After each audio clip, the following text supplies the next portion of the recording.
मेरा नाम सिद्धार्थ कंडवाल है। मैं ऋषिकेश से बिलोंग करता हूँ। जी। बाकी मैंने बीकॉम किया है ग्रेजुएशन में। हम्म। एंड उसके बाद 2 इयर्स तक प्रिपेयर किया।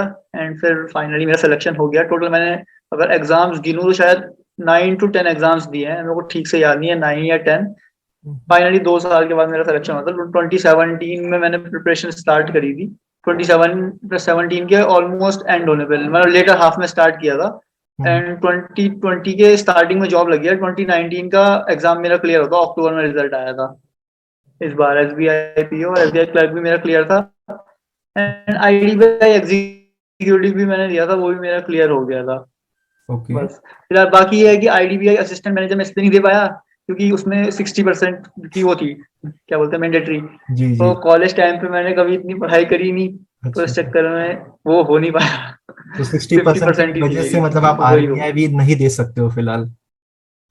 हाँ, मैं RBI में मैंने ट्राई किया। मैं नाबार्ड देने की सोच रहा था वैसे इस बार ना, लेकिन अच्छा। तो सर अगर मैं आपसे पूछूं कि आपकी इंग्लिश के लिए स्ट्रैटेजी क्या थी, लाइक इंग्लिश के लिए आपने किसको फॉलो किया?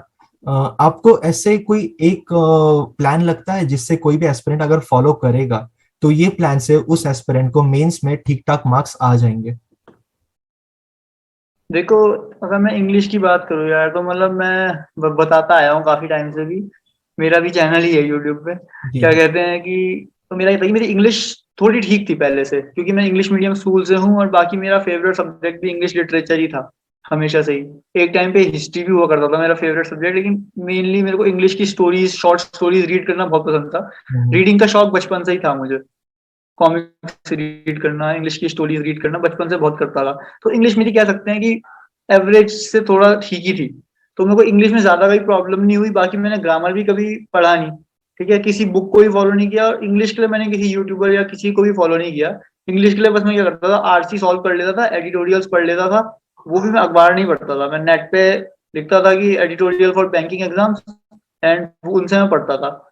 बाकी एक स्ट्रेटेजी मेरी ये थी कि मैं थोड़ा कोट्स वगैरह बनाता था ना, मेरे को नए नए वर्ड्स पता चलते थे वोकेबलरी के। तो मैं उन्हें रटने की बजाय क्या करता था, एक बार देख लिया और उसी समय उन वर्ड से कुछ ना कुछ कोट बना लिया। मैं कोट लिखता था थोड़े बहुत पहले, आजकल वो बंद है। ओके। तो आप कंटिन्यू वो कीजिए। कोट्स में लिखता था। आजकल बंद किया हुआ है, लेकिन लिखता था एक टाइम पे। अच्छा। चल रहा है क्या? हाँ, चल रहा है चल रहा है। तो सर लाइक इसके भी अलावा काफी एस्पिरेंट्स क्या करते हैं कि वो डेली 20 to 30 या 50 वर्ड्स का एक वोकैब की एक लिस्ट बना लेता है, और ये वो कंटिन्यू 1 महीना या 2 महीने तक फॉलो करते हो। तो आपके हिसाब से वोकैब की लिस्ट बनाने या हाँ वोकैब की हाँ। पूरी बुक बनाने ये कितना लाइक सेंसिबल है? देखो, मैं अगर बताऊँ ना कि लिस्ट बनाना, नोट्स बनाना, मैं इन चीजों में कभी वो नहीं करता। क्योंकि मैंने कुछ टाइम तक मैंने फॉलो किया, जैसे मैं करंट अफेयर्स की भी काफी टाइम तक मैं नोट्स बनाता था। लेकिन वो क्या कहते हैं, तो मेरे को ना कभी भी मतलब नोट्स बनाने में इतना मैं बिलीव नहीं रखता हूँ। मेरा ये रहता है कि उन्हीं चीजों को आप बार बार पढ़ेंगे तो वो हो जाएगा आपका काम, नोट्स बनाने से अच्छा। क्योंकि नोट्स बना के क्या है कि टाइम वेस्ट होता है मेरे हिसाब से। पहले नोट्स बनाओ, ये मेरा मानना है। काफी लोगों को नोट्स बना के हेल्प मिलती है। मतलब ये मेरे को लगता है हर चीज, हर किसी के लिए अपना अपना डिफरेंट वो है। मेरे को नोट्स बनाना इतना फायदेमंद नहीं लगा, क्योंकि कुछ टाइम तक मैं बहुत नोट्स बनाए, वो नोट्स बने के बने रह गए, उनको मैंने कभी पढ़ा भी नहीं दोबारा। लेकिन ये हुआ कि जैसे बाद में मैं नॉर्मल डायरेक्ट पढ़ना शुरू किया मैंने। तो हम्म। जैसे इंग्लिश के लिए मैं एक पर्टिकुलर सोर्स से, जैसे अड्डा का होता है, मतलब वहां पे लिख दिया मैंने, एडिटोरियल्स और बैंक एग्जाम्स लिखता था ना, सबसे पहले अड्डा का ही खुलता था उस समय। मतलब अड्डा टॉप पे चल रहा था उस समय शायद, तो उसी का खुलता था स्टार्टिंग में ही। तो मैं उसी के पढ़ता था। तो उनके वोकेबलरी ना काफी काफी रिपीट भी होते रहते थे, और आर चीज भी सॉल्व करता था। मेरी आदत थी, मैं कोट्स बनाता था उन वोकैब से। तो क्योंकि वो कोट्स सब मैंने बनाए हैं, तो मेरे को काफी हद तक मीनिंग का, पीछे का कॉन्टेक्स्ट मालूम रहता था कि इस वर्ड का कॉन्टेक्स्ट क्या है। पेपर में जब ऑप्शन हम देखते थे, तो मेरे को थोड़ा बहुत पल्ले पड़ जाता था कि इसमें करना क्या है। और इंग्लिश में मतलब ये लगा लो, प्रीलिम्स के अगर मैं बताऊं तो मेरे 22 से नीचे तो कभी आया ही नहीं है इंग्लिश में। 22 23 से नीचे हमेशा ऊपर ही रहे मार्क्स।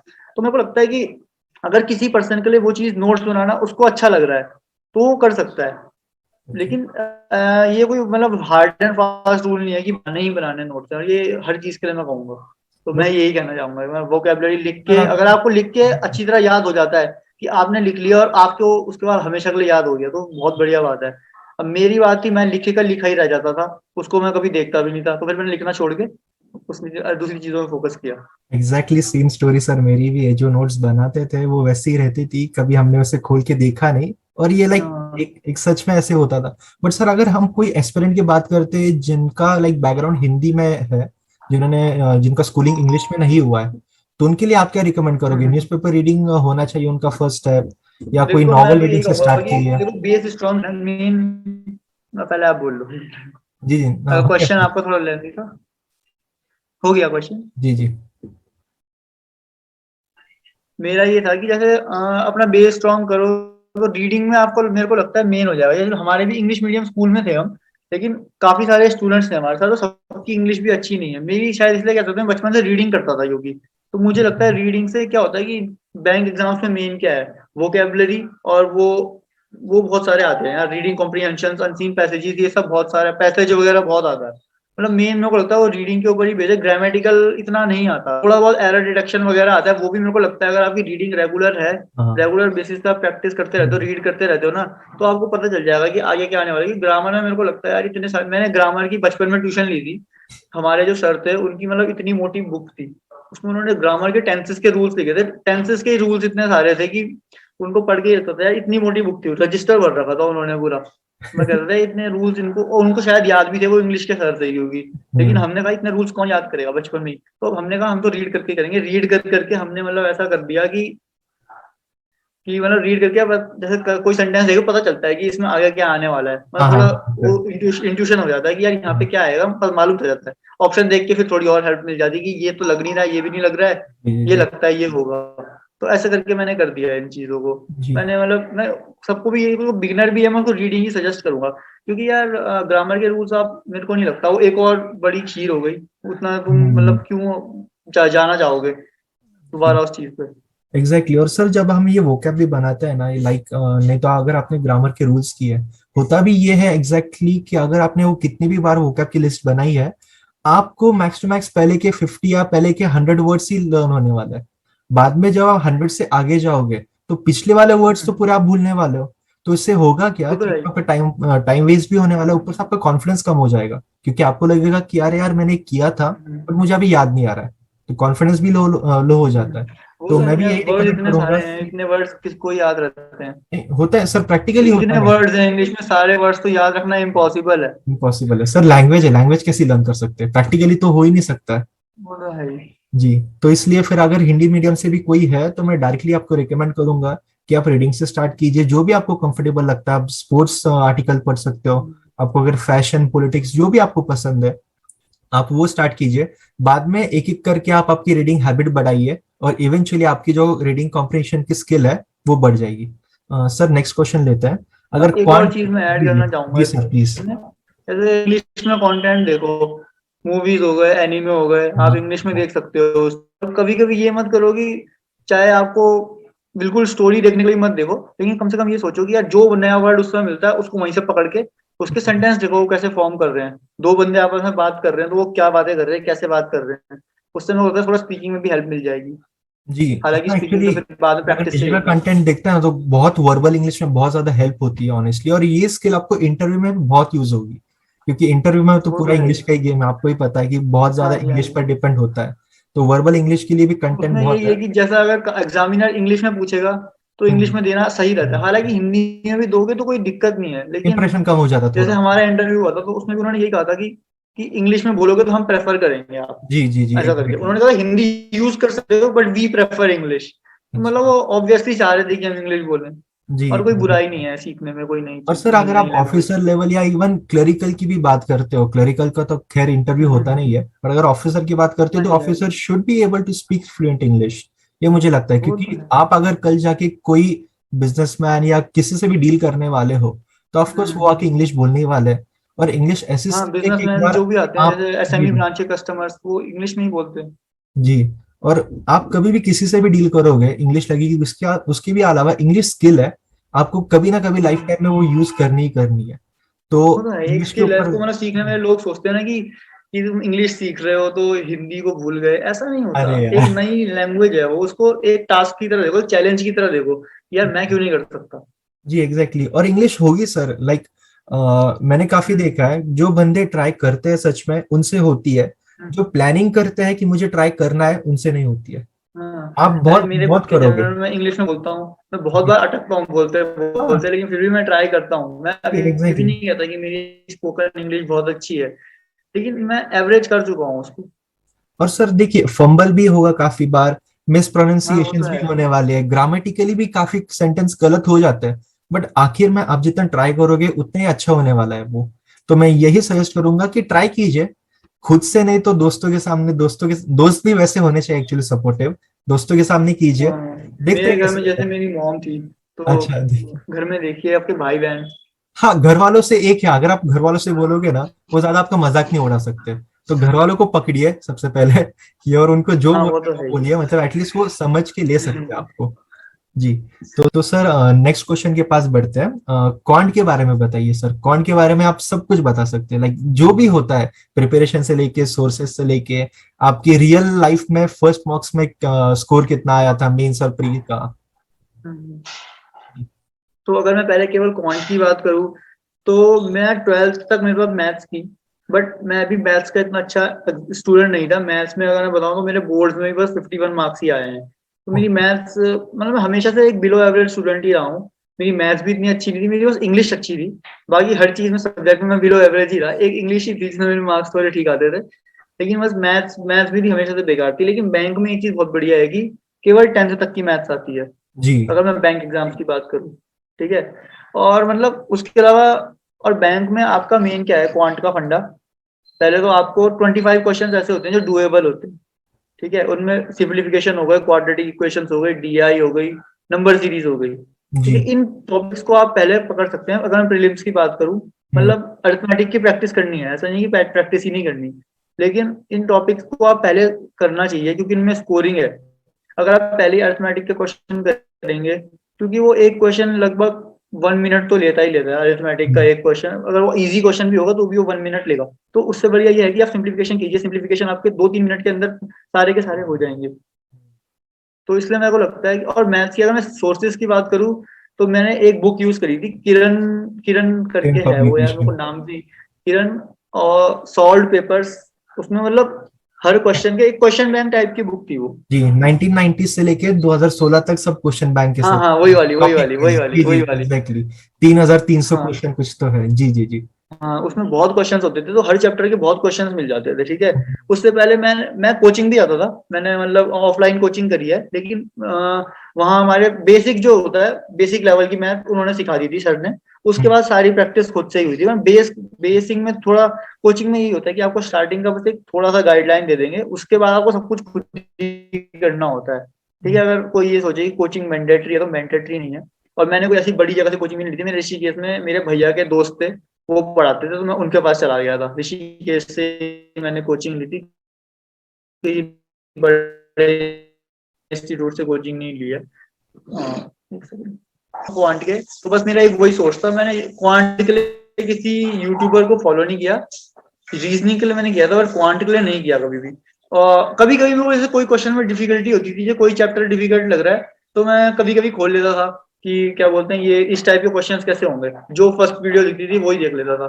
मतलब ऐसा मतलब कोई यूट्यूब के पर्टिकुलर ऊपर पर्सन आप नहीं था कि मैं रैंडमली इसकी सर्च वीडियो देखूँ। करते थे, और फिर हाँ, जो भी मतलब मैं आपको रैंडमली सर्च लगता करता था। था, और जो मेरे को फर्स्ट पर्सन दिखे उसकी वीडियो में देखने लगता था। ऐसे ही मैंने क्वांट की प्रैक्टिस करी। अच्छा, और सर मॉक्स बाकी में आपके क्वांट में स्कोर वही यही है कितना कि आता था। 25 क्वेश्चन पहले करो, उसके बाद अरिथमेटिक। और मेंस की बात करूँ, तो मेंस के क्वेश्चन तो यार मेंस के मॉक्स में ही मिलते हैं। मेंस के क्वेश्चन हम्म। और मॉक्स आपको वो परचेज करने पड़ेंगे। एंड काफी लोग मेरे से यही पूछते हैं कौन सा मॉक परचेज करें। तो यार मैंने 2 साल तक प्रिपेयर किया। 2 साल में मैंने हजारों मॉक्स दिए। अब मेरे को सबका लेवल ऑलमोस्ट सेम ही लगा। मुझे ऐसा कोई नहीं लगा कि ये वाला मॉक एकदम एग्जाम लेवल का, एकदम एग्जाम लेवल का तो कोई मॉक नहीं है। मतलब सारे के सारे कोशिश करते हैं, एग्जाम वाले कभी हमेशा कुछ ना कुछ चेंज कर देते हैं। तो जी। एकदम सेम टू सेम चीज तो आपको मिलने नहीं वाली, ये तो है। लेकिन आपका मेन मोटिव मेरे हिसाब से ये होना चाहिए, जितने हो सके आपको उतने क्वेश्चंस मिले, जी। जितने हो सके उतने क्वेश्चंस मिले और आप उनको सॉल्व करें। मेरे को लगता है आपका मेन मोटिव ये होना चाहिए। जी। और सर मॉक्स में आपका स्कोर कितना आता था, क्वांट में, प्रीलिम्स और मेंस, लाइक हाँ, फर्स्ट मेन मॉक में अगर कितना आया मैं, था, लास्ट में भी कितना आया था। जब मैंने स्टार्टिंग में मॉक्स देनी शुरुआत करी थी, तो मेरे फर्स्ट मॉक का मुझे स्कोर याद है 38 या 37 था। ओके। ठीक है। एंड लास्ट लास्ट में जब मैं एग्जाम क्लियर करने वाला था, उससे पहले जो मेरे क्लरिकल के मॉक्स होते थे उनका स्कोर मतलब हमेशा 85 87 से ऊपर ही रहा। एंड पीओ के मॉक्स में हमेशा 70 से ऊपर ही स्कोर रहा, लास्ट लास्ट की बात कर रहा हूँ। और मतलब पीओ में भी कोई मेरे 80 तक आ जाते थे। एंड तब ये है लास्ट लास्ट में ऐसा हो गया था, स्टार्टिंग मैंने 37 38 से करी थी।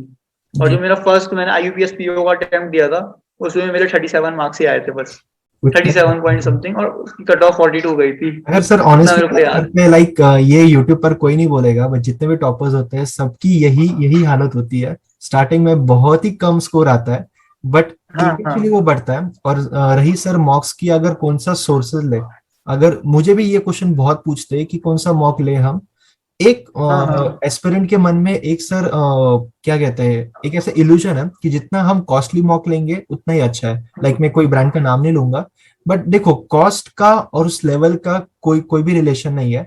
और एग्जाम की जो एक्चुअल लेवल होती है क्वेश्चन की, उसकी और मॉक का लेवल ऑलमोस्ट सेम हो सकता है, बट एग्जाम में चेंजेस आने ही वाले हैं। इसलिए वो तो है। आप एक काम कर सकते हो कि आप 2 या 3 मॉक ले लीजिए, मिनिमम 2 ले लीजिए, ठीक है। और फिर आप 2 प्लेटफॉर्म्स के ऊपर मॉक दे दीजिए, आपको एक वैरायटी भी मिल जाएगी और आपको एक स्टेबलनेस भी मिल जाएगा कि अगर मैंने 2 प्लेटफॉर्म से मॉक दिए हैं तो लाइक कहते हैं ना कि आप थोड़े सेफ साइड हो जाओगे। तो आप कोई भी 2 ले लीजिए, चाहे वो दो दो चीपेस्ट भी हो या 2 सबसे कॉस्टलीस्ट भी दो, या कॉम्बिनेशन हो दोनों का। आप कोई भी ले सकते हो, आपको बहुत ज्यादा एडवांटेज मिलेगा उससे। जी।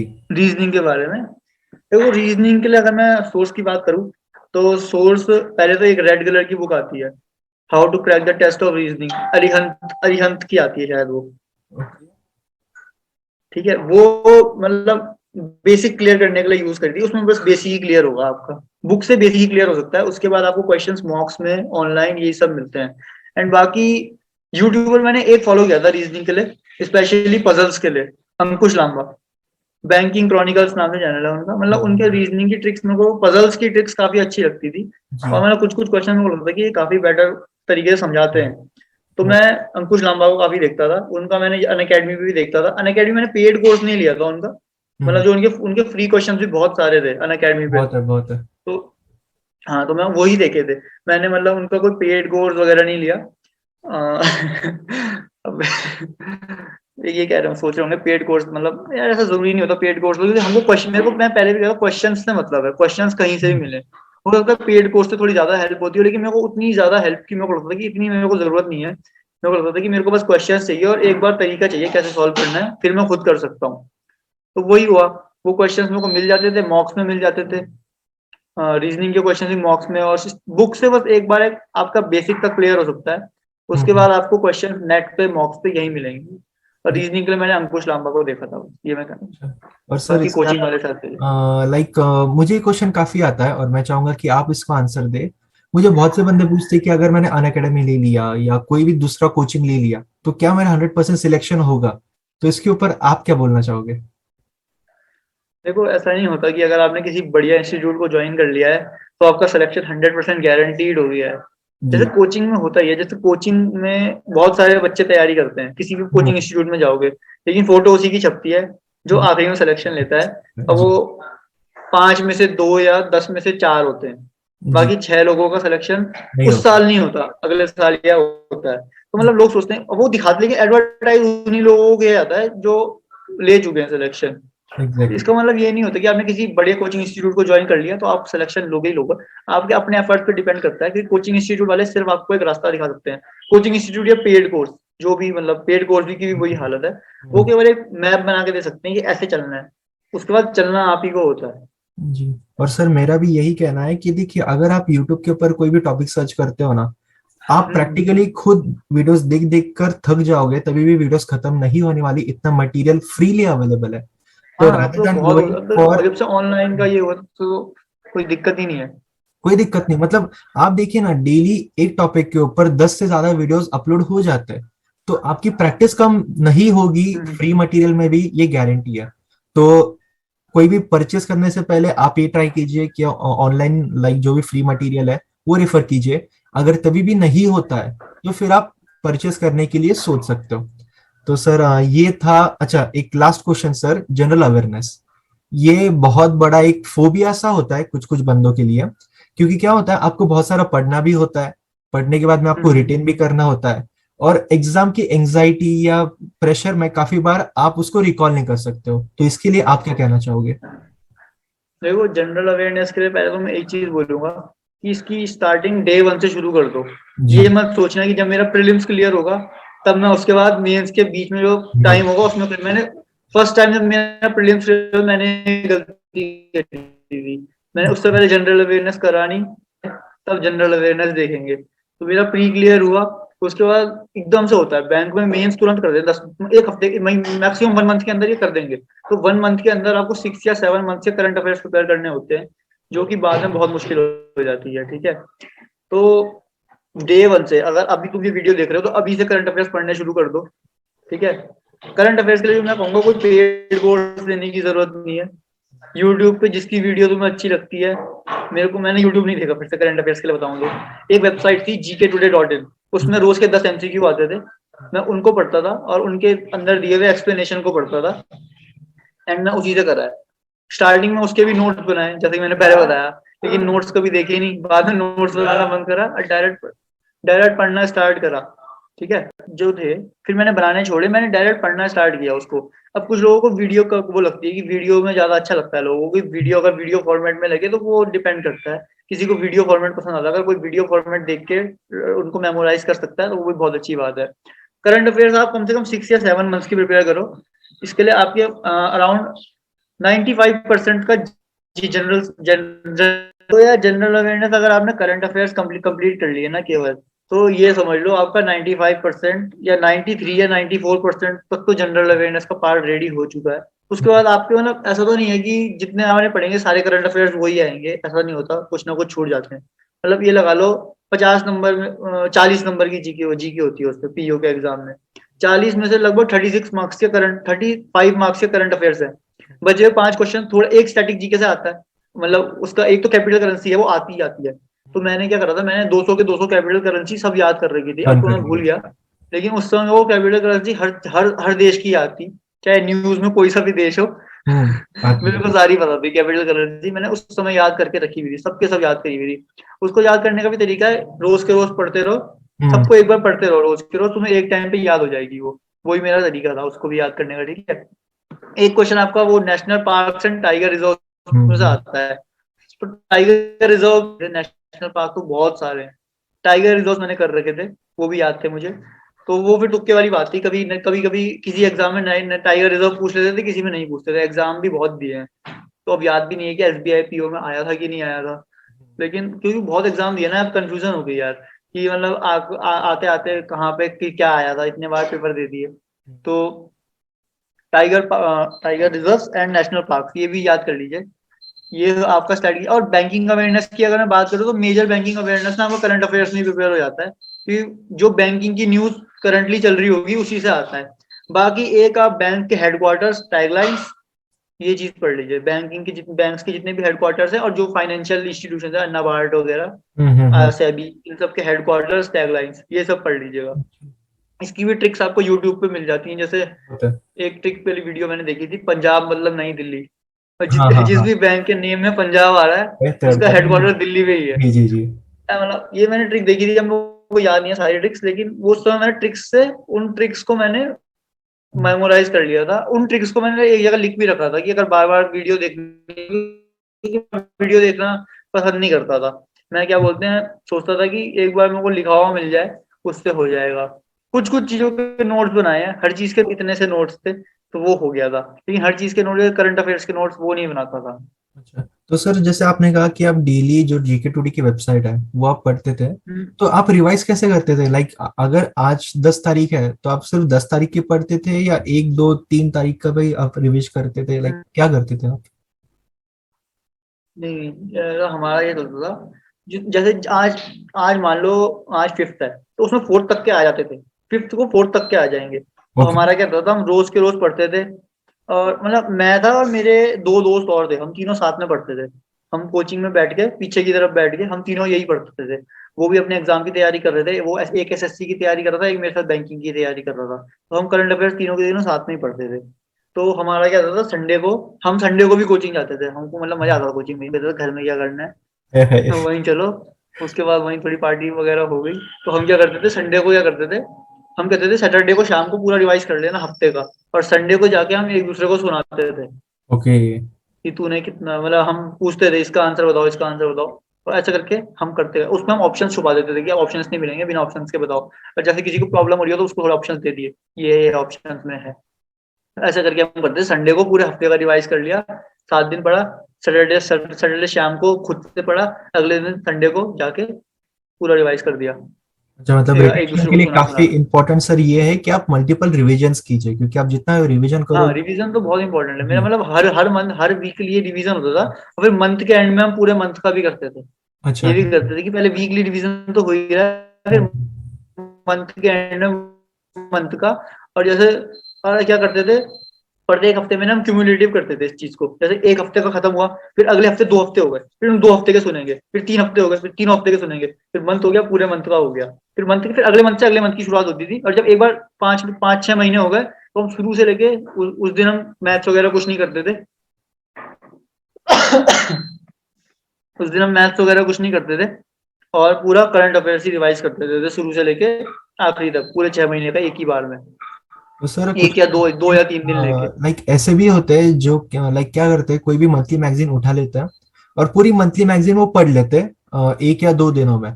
तो क्या ये सेंसिबल है ऐसा कुछ करना? ये मतलब मेरे हिसाब से तो मुझे तो लगता नहीं है, क्योंकि आप एक एक दो टाइम दिन में अगर आप क्या क्या मैगजीन भी रिकॉर्ड कर पढ़ रहे हो सकते तो हो। भी 1-2 दिन में तो मत ही पढ़ो उसको। जी। अगर कोई मैगजीन भी पढ़ रहा है ना, तो वो भी 1 या 2 दिन में ना पढ़े तो बेटर है, क्योंकि अगर आप एक बार में इतना सारा डेटा डालोगे तो वो नहीं रहेगा ज्यादा नहीं देर तक। होगा। आपको धीरे धीरे करके करना है। अगर आप मैगजीन से पढ़ना प्रेफर करते हो तो ऐसा करो कि एक, पर डे उसके कुछ पेजेस पढ़ो, अपने हिसाब से देख लो मैगजीन की कितनी वो है विड्थ, उस हिसाब से हम्म। पेजेस डिसाइड करो, एक दिन में इतने पेज पढ़ूंगा। अपने टारगेट मतलब खुद सेट करो इस मामले में, तुम अपने बेस्ट जज खुद ही हो कि मेरे को इस बारे में इतना एक दिन में इतना करना ही करना है, क्योंकि जी। और सब्जेक्ट भी देखने हैं। और सब्जेक्ट भी देखने हैं, आप ये तो कर नहीं सकते कि आप दिन सुबह से लेकर शाम तक बस जीके ही पढ़ते रहें। तो हम्म। इस चीज में ये करो कि अगर आप मैगजीन प्रेफर करते हो तो भी उसको एक ही बार में ना पढ़े, उसको हम्म। लेटर करें। और ये है कि बाद में रिवाइज भी करते रहें, बार बार पढ़ना बहुत जरूरी है, उस चीज को अच्छा, ठीक है। पढ़ना, तो दिमाग से निकल जाती हैं ये चीजें। जी जी, तो ये रही बात जीए की, ये था part A of the video, जो कि काफी ट्रेडिशनल कन्वेंशनल है। जो मेरा इंटरेस्टिंग हम्म। पार्ट है, पार्ट बी, जो एक मेंटल एस्पेक्ट होता है कि आप मोटिवेशन हाई कैसे रख सकते हो, आप प्रोक्रेस्टिनेशन को कैसे फाइट कर सकते हो। तो ये सब चीजों के बारे में हम इस पार्ट में बात करेंगे। सर, अगर पहला क्वेश्चन की हम्म। बात करते हैं, आपने बहुत सारे एग्जाम्स दिए हैं, मैंने भी बहुत सारे एग्जाम्स दिए हैं। सक्सेस से ज्यादा लाइक मैंने खुद ने बहुत फेलियर्स देखे हैं, और कुछ कुछ फेलियर्स ऐसे भी होते बहुत। थे जब मैंने बहुत लाइक 0.25 या 0.5 से जब आपका मेंस का कट ऑफ या इंटरव्यू का कट ऑफ जाता है, तो बहुत आपको डिप्रेसिंग फील होता है, या आपको ऐसे लगता है कि आई एम नॉट दैट वर्दी। तो ऐसे टाइम में आप आपकी फेलियर्स को कैसे टैकल करते थे? देखो जैसे फर्स्ट टाइम भी मेरा एग्जाम था वो क्लियर नहीं हुआ था, आईयूपीएस पीओ का जो एग्जाम था। जी। मतलब मैं काफी कॉन्फिडेंट था यार कि एग्जाम देने से पहले, मैं बता रहा हूँ। हम्म। तो जैसे आपने मोटिवेशन की बात करी, जैसे एग्जाम क्लियर नहीं होते थे तो इंसान डिमोटिवेट होता है। हाँ, तो जैसे आपने उसकी बात करी ना कि एग्जाम जब क्लियर नहीं होता था तो हम्म। काफी डिमोटिवेशन कभी कभी हम फेस करते हैं। तो जैसे फर्स्ट टाइम मेरा एग्जाम था आईबीपीएस पीओ का, तो वही मेरा क्लियर नहीं हुआ था। लेकिन मैं क्या था, एग्जाम से पहले मैं बहुत कॉन्फिडेंट था, क्योंकि उस समय क्या होता था, कट ऑफ जाती थी 40, 42, 44। उससे पहले की जब मैंने 2017 का फर्स्ट एग्जाम दिया था, उससे पहले कट ऑफ जाती थी 45, 46, ऐसे ही कट ऑफ जाती थी हमेशा एग्जाम की। उस समय मतलब एग्जाम अच्छे लेवल का आता था, और मेरे मॉक्स में मार्क्स आते थे 50-50 या 50 हम्म। के करीब आ ही जाते थे। तो मैंने कहा मैं ऑलरेडी कट ऑफ से ऊपर स्कोर कर ही रहा हूँ, तो मैं बहुत कॉन्फिडेंट था कि एग्जाम मेरा क्लियर हो ही जाना है। लेकिन जब मैं एग्जाम में गया, मैं एग्जाम दे के समझ गया था, पता चल जाता है कि एग्जाम क्लियर होगा कि नहीं होगा, एक बार आपको खुद से लगने लग जाता है। हम्म। कभी कभी होता है कि लगता है क्लियर हो जाएगा, नहीं होता, लेकिन कभी कभी पहले ही पता चल जाता है कि क्लियर नहीं होना। तो हम्म। मेरे को एग्जाम दे के पता चल गया था उस समय क्लियर नहीं होगा।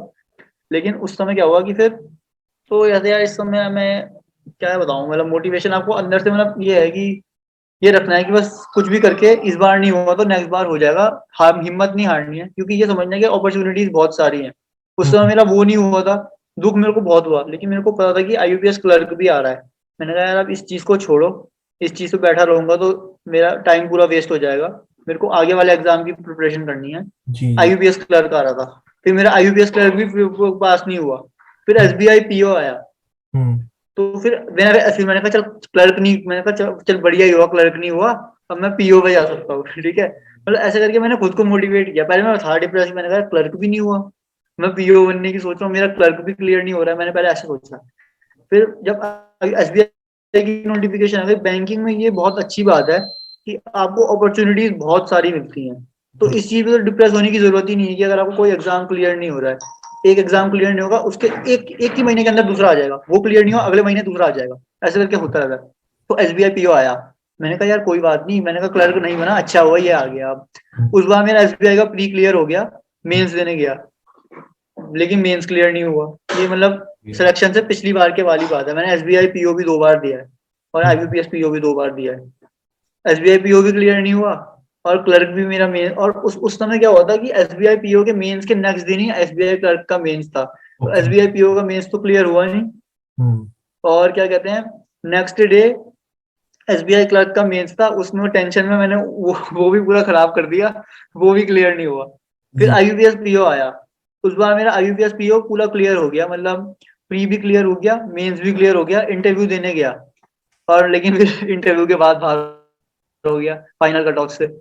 तो यार मतलब ये पूरी जर्नी रही, एक एक करके, पहले प्री भी क्लियर नहीं, फिर प्री क्लियर, फिर मेंस क्लियर नहीं, फिर मेंस क्लियर, फिर प्री और मेंस क्लियर तो इंटरव्यू से बाहर, उसके बाद फाइनल में पूरा एग्जाम क्लियर हो गया। तो ऐसे करके मतलब पूरी जर्नी रही, लेकिन मैंने कभी भी हार नहीं मानी इस चीज में मैं, क्योंकि बैंकिंग की बहुत अच्छी बात थी कि एक के बाद एक अपॉर्चुनिटीज आती रहती थी। तो मैंने कहा था कोई बात नहीं, इस बार नहीं होगा, इस बार हो जाएगा, इस बार नहीं होगा, इस बार हो जाएगा। बाकी ये था कि हमारी फैमिली की कंडीशन थोड़ी खराब थी, तो मेरे को बस ये लगता था कि यार फैमिली को सपोर्ट भी तो करना है। तो इस बार भी जब मेरा एग्जाम था, इस चक्कर में मैंने आईडीबीआई एग्जीक्यूटिव का एग्जाम भी दे दिया। मैंने कहा यार कम से कम मेरी जॉब तो लगेगी। इस बार मेरा आईडीबीआई एग्जीक्यूटिव भी क्लियर हो गया, लेकिन मैंने ज्वाइन नहीं किया क्योंकि फिर मेरा एसबीआई पीओ का मेंस क्लियर हो गया था। तो फिर मैं आईडीबीआई एग्जीक्यूटिव का डॉक्यूमेंट वेरिफिकेशन कर दिया था, उसका मैं ज्वाइनिंग लेने नहीं गया। हम्म। हालांकि मैंने रिस्क लिया इस बार, मैंने कहा यार कोई बात नहीं, अब मैंने कहा एसबीआई को, क्योंकि इंटरव्यू बचा था। पहले मैंने सोचा कि यार और पता नहीं क्या हुआ था कि कुछ हुआ था, डेट शायद वो हो रही थी, मैच हो रही थी मैच। आपस में। हाँ, तो फिर मैंने बहुत बड़ा वो मैंने रिस्क लिया, मैंने कहा छोड़ यार आईटी पे एग्जीक्यूटिव छोड़। मैंने कहा अब देखते हैं जो भी होगा, मैंने कहा इंटरव्यू देना है, इंटरव्यू ढंग से देता हूँ। हालांकि मेरे को पता था कि इंटरव्यू के बाद भी बाहर होने के बहुत चांसेस होते हैं, लेकिन मैंने कहा अब कोई बात नहीं। मैंने आईडीबीआई एग्जीक्यूटिव में वैसे भी वो 20,000 रुपए की सैलरी में बहुत दूर पोस्टिंग मिल रही थी। मैंने कहा यार इससे बढ़िया अगर नहीं निकलेगा, तो मैंने ये सोचा था कि फैमिली को सपोर्ट करना है, तो साइड बाय साइड कोई जॉब कर लूंगा। और मैं उस समय 22 का ही था, 22, हाँ 22 का था मैं उस समय। मैंने कहा 22 का मैं हूँ उस समय, और 29 तक मेरी एज है। मैंने कहा मैं साइड बाय साइड कोई जॉब कर लूंगा, बेस मेरा पूरा क्लियर है। मैंने कहा कभी तो निकलेगा, 7-8 साल में कभी तो निकलेगा मेरा एग्जाम। तो मैंने कहा अगर मेरे को वो होगा, तो मैं एक प्लान भी मेरा बस ये था कि मैं कोई जॉब कर लूंगा फैमिली को सपोर्ट करने के लिए। मैंने पहले एक होटल में जॉब करी हुई थी, फ्रंट ऑफिस में रिसेप्शनिस्ट की। मैंने कहा दोबारा वो जो होटल के वो थे ओनर, वो हमारी जान पहचान के थे, तो मैंने कहा वो मुझे फिर से रख ही लेंगे, मैं उन्हीं के अंडर चला जाऊंगा और अपना प्रिपेयर करो, क्योंकि फैमिली को सपोर्ट करना भी जरूरी था। मैंने कहा प्रिपेयर प्रिपेयर करता रहूंगा। मैंने कहा 29 तक मेरी एज है, बेस मेरा पूरा क्लियर है अब, क्योंकि 2 तक मैंने बिना किसी जॉब के प्रिपेयर किया। मैंने कहा मेरा बेस पूरा क्लियर है। तो मतलब देखो, आपके मन में अगर फियर है ना, तो आप इन चीजों से घबराओगे। और फियर क्यों होता है? क्योंकि आपके पास एक प्रॉपर प्लान नहीं होता। इंसान सोचता है कि यार अगर नहीं हुआ तो मैं क्या करूंगा। मेरे में एक प्रॉपर प्लान था कि अगर नहीं हुआ ना, तो मैं जॉब करता रहूंगा 29 तक, कभी तो होगा, मेरा ये था। और मैंने कहा 29 तक नहीं हुआ तो जॉब मेरी होटल में ही सैलरी कम से कम 30-40 तक पहुंच जाएगी 9 साल के अंदर। तो मैंने कहा था कि एक चल प्लान भी मेरा रेडी है, ये मेरा सोच रहा था उस समय। लेकिन ये हुआ कि कृपा रही कि हो गया मेरा फाइनली आईडीबीआई एग्जीक्यूटिव भी हुआ था, लेकिन मैंने ज्वाइन नहीं किया। मैंने उस समय रिस्क लिया था, मैंने कहा था अगर आईडीबीआई एग्जीक्यूटिव निकल गया तो ये तो मेरा फिर निकल जाएगा, क्योंकि वो उस समय ही निकल गया था। मैंने कहा ये छोटा एग्जाम मेरा फिर से ही निकल जाएगा। मैंने कहा पीओ पे लिए रिस्क ले लेते हैं एक बार, वो रिस्क लेना इस बार सही रहा। तो तो सर बस लाइक ये जी मोटिवेशन के लिए आप एक क्लियर प्लान रखोगे ना, तो आप मोटिवेशन लूज नहीं करोगे। जी।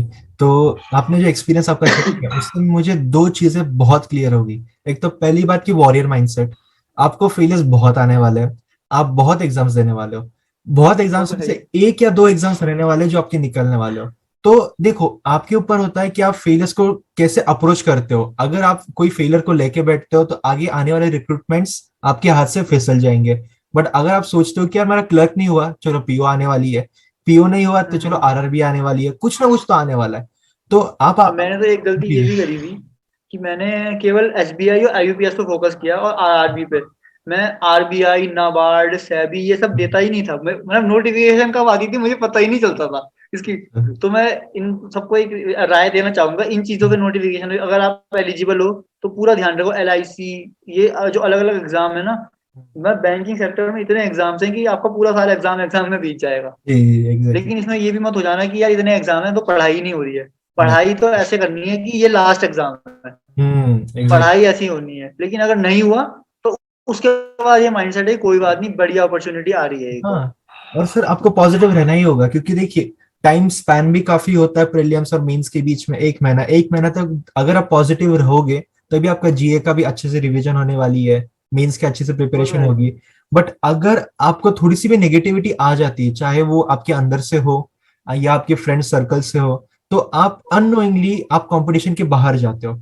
तो पॉजिटिव रहना बहुत इंपॉर्टेंट होता है। उसके भी अलावा एक प्रोग्रेसिव माइंडसेट होता है सर, कि जिसमें है ना आपको पता होता है कि वन डे और दी अदर आपका कुछ ना कुछ तो अच्छा होने वाला है, चाहे वो हाँ जी, एक हाँ जी। साल में हो जाए या चाहे वो 5 सालों में हो जाए, आपको पता है होने ही वाला है। तो आप आपके खुद के ऊपर बिलीफ रखिए कि मेरा कुछ ना कुछ होगा, कभी ना कभी होगा, बट डेफिनेटली होगा।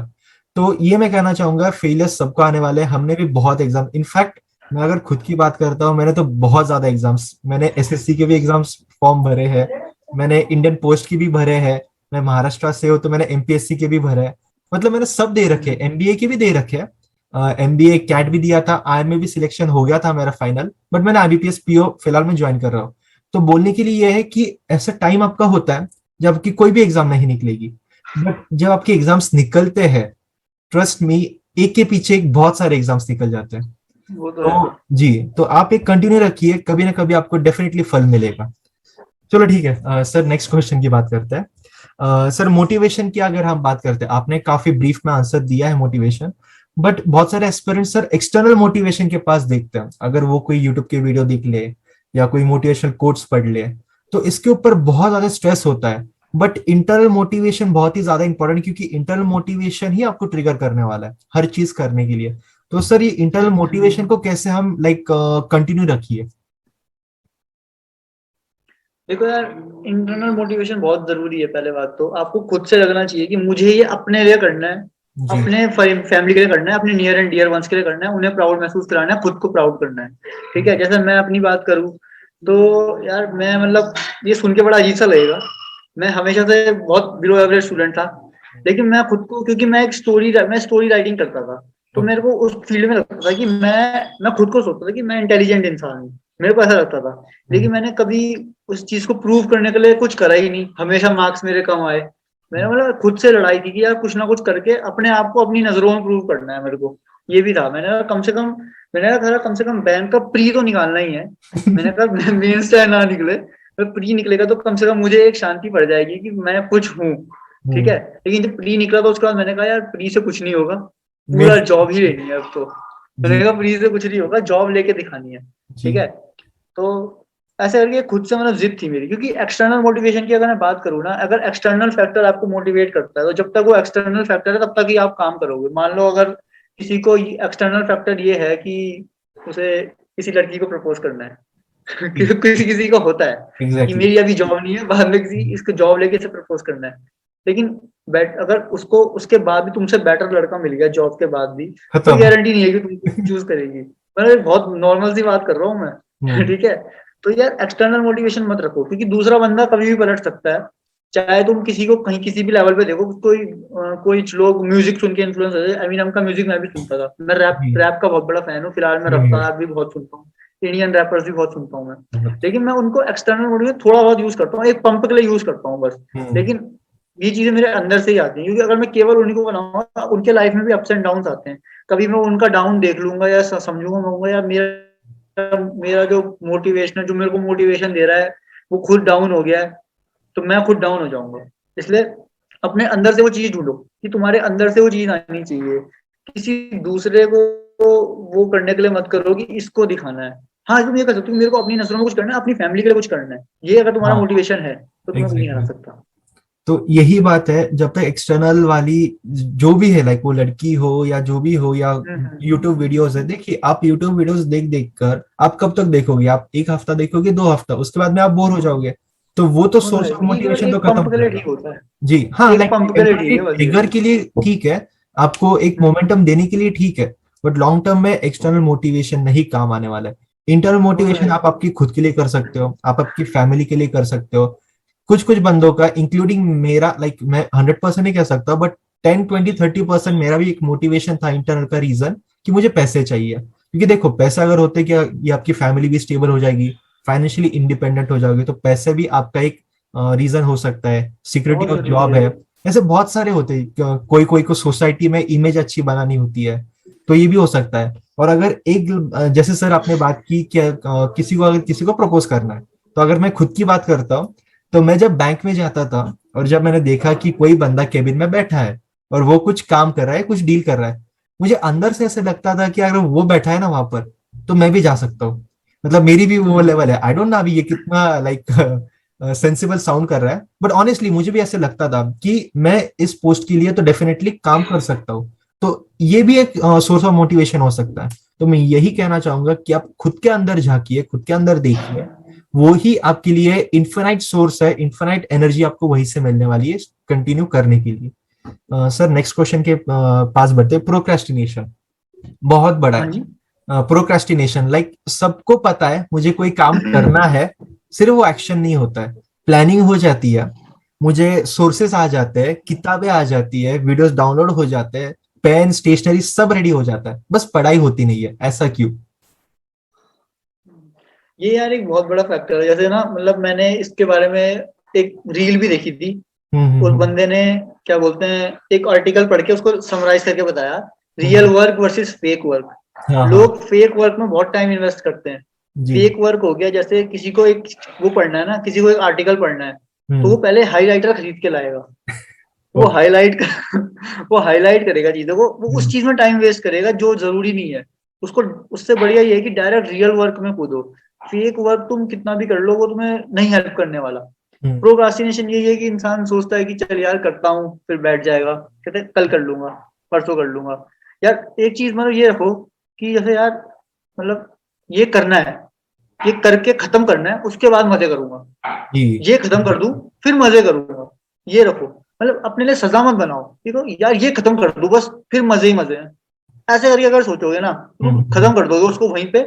ये मतलब सेम एक्सरसाइज की तरह होता है। एक्सरसाइज के लिए लोग बोलते हैं कि यार जिम जाने का टाइम नहीं है, हम्म। या एक्सरसाइज करने का टाइम नहीं है। मतलब मैंने जब रनिंग शुरू करी थी, तो मैं करता है चल ठीक है यार, मेरा भी मन नहीं करता था जाने का।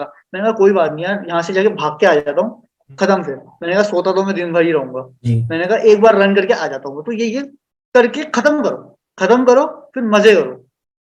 बस जी। यही यही बोलूंगा, प्रोक्रास्टिनेशन का सोल्यूशन यही है। मतलब इन शॉर्ट, आप और आपके माइंड सेट बस टारगेट पूरा करिए, टारगेट के बाद में आपको जो भी हम्म, अचीवमेंट या गिफ्ट खुद को देना है, वो लेजर हो गया, वो हाँ, रेस्ट हो गया, या कुछ भी हो जाए, पहले आप टारगेट कंप्लीट कीजिए। एक लिस्ट बना लीजिए कि मुझे आज 2 से 3 टारगेट छोटे छोटे। देखिए हाँ, ये भी एक होता है कि डे वन पर इतने इम्पॉसिबल टारगेट सेट कर देते हैं कि मुझे 2 महीने का जीए कर लेना है, मुझे 50 वो तो पजल्स कर बिल्कुल लेने हैं। पॉसिबल ही होता नहीं नहीं है। है। आप धीरे छोटे धीरे छोटे चंक्स ग्रेजुअली चीजें लीजिए। इंक्रीज होती हैं। जी जी, आप छोटे जैसे छोटे किसी को बिट्स जो लीजिए। बिल्कुल ही नहीं पढ़ रहा है कोई बंदा, तो उसको हम्म। स्टार्टिंग में यही करना चाहिए कि चल वो कह यार 1 घंटा पढ़ लेता हूँ। क्योंकि अगर वो हम्म। बिल्कुल ही नहीं पढ़ रहा है, तो वो हम्म। 1 घंटा खत्म करेगा ना, तो कहेगा चल यार 1 घंटा पढ़ लिया। फिर धीरे धीरे 1.5 घंटा करो, 2 घंटा करो, ऐसे करके उसको बढ़ाते जाओ टाइम को। सर आपने तो इनफैक्ट कहा कि आप पढ़ लो। मैं तो ये सजेस्ट करूंगा कि अगर आपको बिल्कुल आदत नहीं है पढ़ने की, ट्रस्ट मी, आप कुछ भी कीजिए, मोबाइल को साइड को रखिए, सिर्फ एक चेयर के ऊपर 1 घंटा बैठने की प्रैक्टिस कीजिए पहले। क्योंकि अगर आप बैठ नहीं सकते हो ना 1 घंटे तक, तो आप कहीं ना कहीं कुछ भी रीजन ढूंढोगे और आप वो चेयर से बाहर निकलोगे, स्टडी टेबल से बाहर निकलोगे, और आप थर्ड पार्टी के तरफ आप अट्रैक्ट होने वाले हो। सो इसलिए आप थोड़ा थोड़ा छोटे चंक्स लीजिए, उसको टारगेट की तरह सेट कीजिए, और फिर स्टेप बाय स्टेप आप आपके टारगेट्स बढ़ा सकते हो। ऐसे आप प्रोक्रेस्टिनेशन को फाइट कर सकते हो। और एक बात होती है कि आप शॉर्ट टर्म बेनिफिट्स के पास बहुत ज्यादा अट्रैक्ट होते हो। जैसे कि अगर शाम के 4 बजे फॉर एग्जाम्पल, और आपको पढ़ाई के लिए बैठना है, तो आप ये सोचोगे कि यार छोड़ यार, आज के दिन जाने देते हैं, कल सुबह से पढ़ाई करते हैं। बट अभी के जो 6 घंटे आपके हाथ में है, आप वो क्यों इग्नोर करते हो? क्योंकि आपको पता है कि ये रेस्ट, ये इग्नोर करने से मैं कोई मोबाइल के ऊपर गेम खेल सकता हूँ, नहीं तो मैं सोशल मीडिया पर कुछ ना कुछ टाइम पास कर सकता हूँ। मतलब आप आपके कंफर्ट जोन छोड़ने के लिए तैयार नहीं होते हो। तो इसके लिए बेस्ट सोल्यूशन यही है, जो टाइम आपको मिलता है वो उसका आप 100% यूटिलाइज कीजिए। यूटिलाइज करने के बाद में आपको जो भी करना है, जो भी, चाहे आपने टारगेट किया है कि मुझे आज 25 या 30 पजल सॉल्व करने हैं, 25 डीआई सॉल्व करने हैं, आप 25 के 25 डीआई ठीक से सॉल्व कीजिए। उसके बाद में दिन भर में चाहे 12 घंटे भी बचे, आप पूरे का पूरा आप उसको एंजॉय कर सकते हो। तो यही मैं कहना चाहूंगा, टारगेट कीजिए, उसके बाद में टारगेट कंप्लीशन के बाद में आपको जो करना है आप वो कीजिए। तो सर ये रहा प्रोक्रेस्टिनेशन के बारे में। Self doubt sir, self doubt तो मुझे तो बहुत होता था कि यार नहीं होगा, नहीं होगा प्रीलिम्स। एक टाइम ऐसा आता था कि प्रीलिम्स निकल रही नहीं है, बाद में प्रीलिम्स निकलने लगी, फिर ऐसे लगता था जब मेंस नहीं निकलती थी, लगता था कि नहीं यार गोविंद तू प्रीलिम्स के लिए बना है, सिर्फ तेरे प्रीलिम्स ही क्लियर होने वाले, मेंस नहीं होने वाली। तो ये जो थॉट प्रोसेस होता है उसको कैसे सर अल्टर कर सकते हैं हम?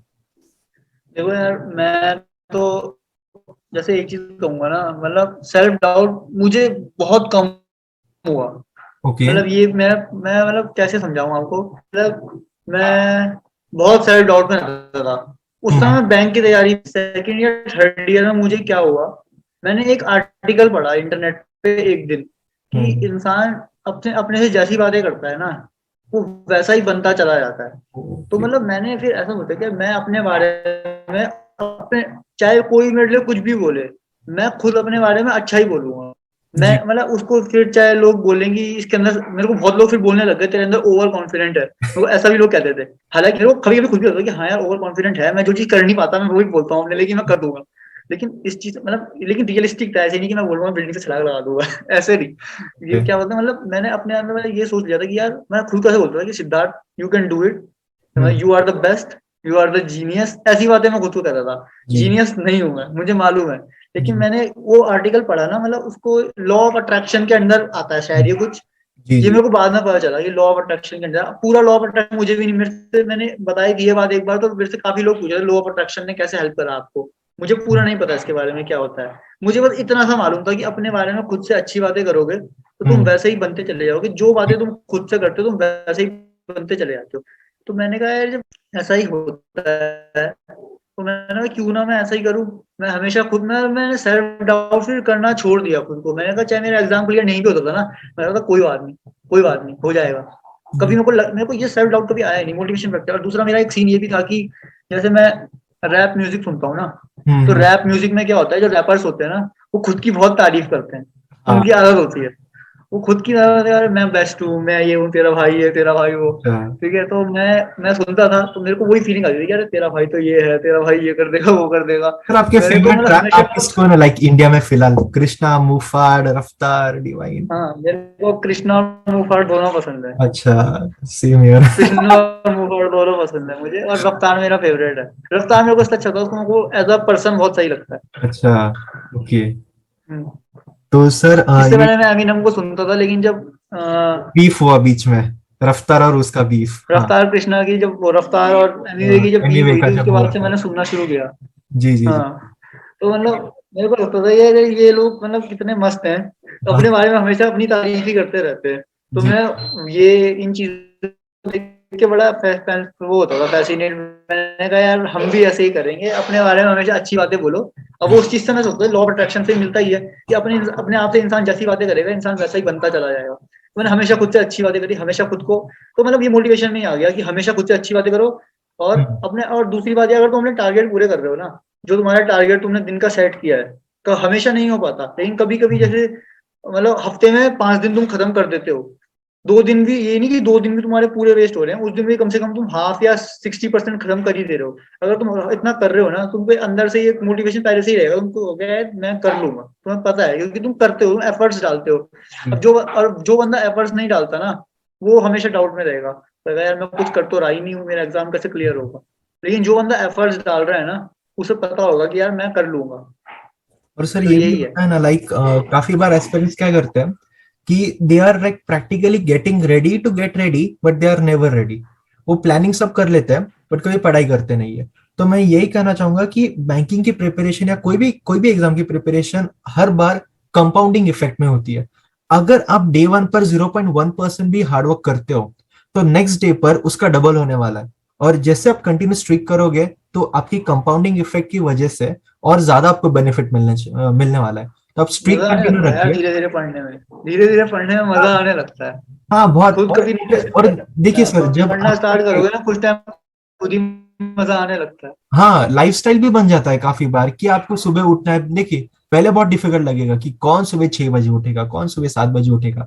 बाद में एक बार आपकी लाइफस्टाइल अगर बन जाती है वैसी, तो आपको इंटरेस्ट आता है कि यार जाके वो सॉल्व करना है। जब सोल्यूशन भी मिलता है, हाँ ये भी एक बात होती है, जब आप बहुत कॉम्प्लिकेटेड पजल सॉल्व करते हो या कोई बहुत ही लाइक कैट लेवल का डीआई सॉल्व कर लेते हो, तब सोल्यूशन आने के बाद में जो फीलिंग आती है ना आपको कि हाँ यार ये मुझसे हो गया सॉल्व, ये भी बहुत इंपॉर्टेंट होता है। तो इसका भी काफी बड़ा एडिक्शन हो जाता है। ये भी एक फैक्टर हो सकता है कि जिसके थ्रू आप अपनी पढ़ाई कंटिन्यू कर सकते हो।